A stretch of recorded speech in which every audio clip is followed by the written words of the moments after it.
Anytime I'm doing a mural, like, and I get really tired and I'm cranky, I'm like, you're doing what you like. Stop complaining, like, you know, buck up. You could be working the crappy jobs you worked in the past. I've gotten laid off more times than I've had probably jobs, you know, and I don't even know how that's possible.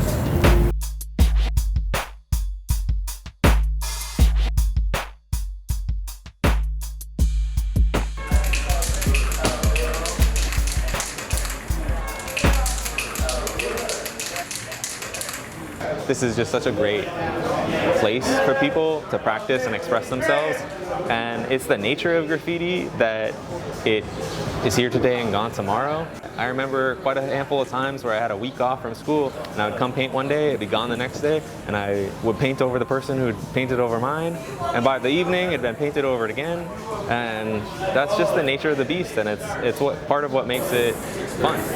It's not a whole lot of times I get the chance to really create how I want to create. This alley gives me that ability to just create without any kind of stress or pressure, but also still presents it to the world and the audience. You know, people will still see it. It's not just me painting endlessly into my room and then putting the painting in the closet.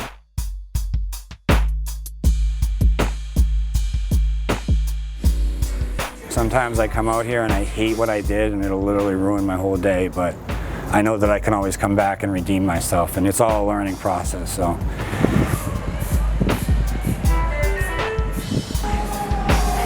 I today came just to enjoy, you know, take 2-3 hours to paint a piece. After I'm done, I'm gonna take a picture, and that's it. I don't have a problem if somebody go over my piece, because also I painted across somebody, and yeah. Sometimes there'll be pieces in here and they'll last a long time. There'll be some in here that will last 15 minutes after they're finished.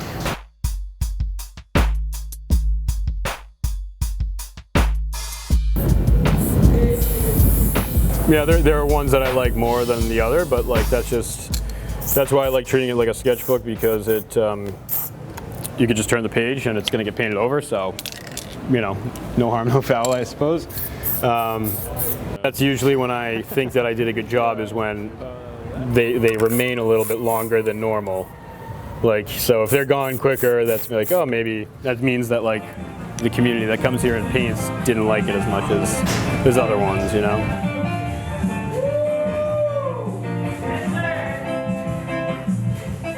I have an idea sometimes, but I like to just freestyle most of the time. It's kind of more challenging, and it's like, it just like, you know, keeps me completely focused, whereas if I'm looking at something I already did, it's just kind of like, I feel like it's cheating at that point almost. No, I never plan what I'm going to put on this wall. I have a bunch of like sketches and stuff that I've done that I don't use for anything. So I'll look at the sketch and then I'll be like, okay, this looks fun, and then I'll just try to make it work from there. Sometimes it works, sometimes it doesn't. Definitely being an inner city kid, like, graffiti spoke to me. My eyes would be looking out the trains, all these colors and names, and I'd be like, oh, that's so fun, something so vibrant, I love it. Pretty much everything that I learned and developed my style and everything was in Bosnia. This is definitely the place, New York, Boston, where everything exploded, where it started, the history about graffiti started, so I'm very satisfied to have the opportunity to be here, to paint here, to meet other writers. I used to paint here all the time. I'd be here once a week and take the picture, and then I'd be out, and I turned in a lot of the paintings that I did in this alleyway as art projects for my thesis exhibition at Mass Art.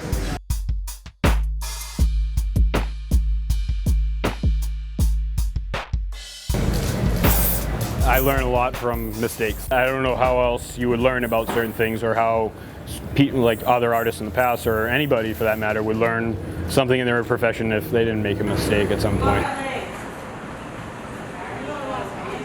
There's lots of spots on this wall that it is safe for someone to come and practice and try and learn.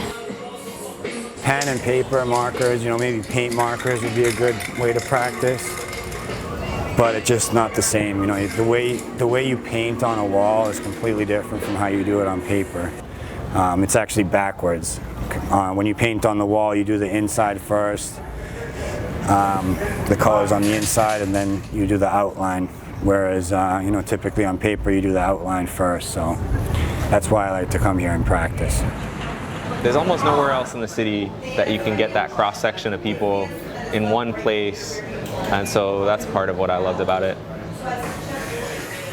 Art and graffiti as a whole gets a bad rep for being destructive, graffiti especially, but this place gives you that space to get that work out and, you know, present it to the community in a positive light. In this alley, I've found a lot of like camaraderie and support, you know, from people both who are masters of the craft and are willing to help me, and then also I've been able to help people, you know, at the same time. Nothing compares to this for me. I mean, I can go biking, I could go hiking, I could cook, I could, you know, make music, but like the comfort that I find here with the spray can in my hand, like even the smell, just smelling the spray paint, like just brings like happiness to my mind.